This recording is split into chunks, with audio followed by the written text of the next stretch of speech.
નમસ્કાર.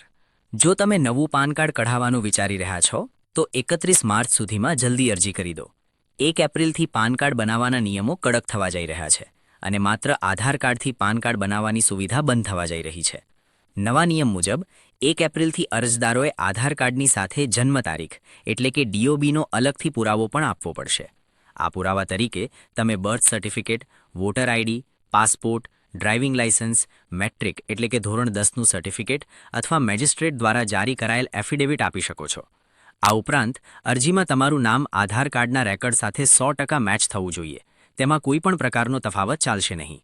1 એપ્રિલથી PAN card માટેના જૂના ફોર્મ પણ સ્વીકારવામાં આવશે નહીં. તેના બદલે નવા ફોર્મ ભરવાના રહેશે. આ માહિતી ભારત સરકારના ઇલેક્ટ્રોનિક્સ અને આઈટી મંત્રાલય હેઠળ કામ કરતા કોમન સર્વિસ સેન્ટર્સના ઓફિશિયલ સોશિયલ મીડિયા હેન્ડલ પરથી આપવામાં આવી છે.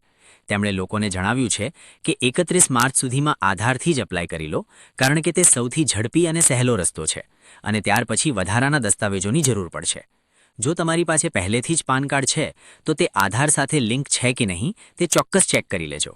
સરકારનો આ બદલાવ પાછળનો મુખ્ય હેતુ ટેક્સપેયરના ડેટાને વધુ સચોટ બનાવવાનો અને ઓળખ સંબંધિત ગડબડ અટકાવવાનો છે, જેથી નાણાકીય સિસ્ટમમાં થતા ફ્રોડ ઘટાડી શકાય. નિષ્ણાતોના મતે આ પ્રક્રિયામાં હવે થોડો વધુ સમય લાગી શકે છે અને જેમની પાસે જન્મ તારીખનો પુરાવો નથી તેમની મુશ્કેલીઓ વધી શકે છે. આ નવા નિયમો અંગે તમારો શું વિચાર છે? કમેન્ટ બોક્સમાં જરૂર જણાવો.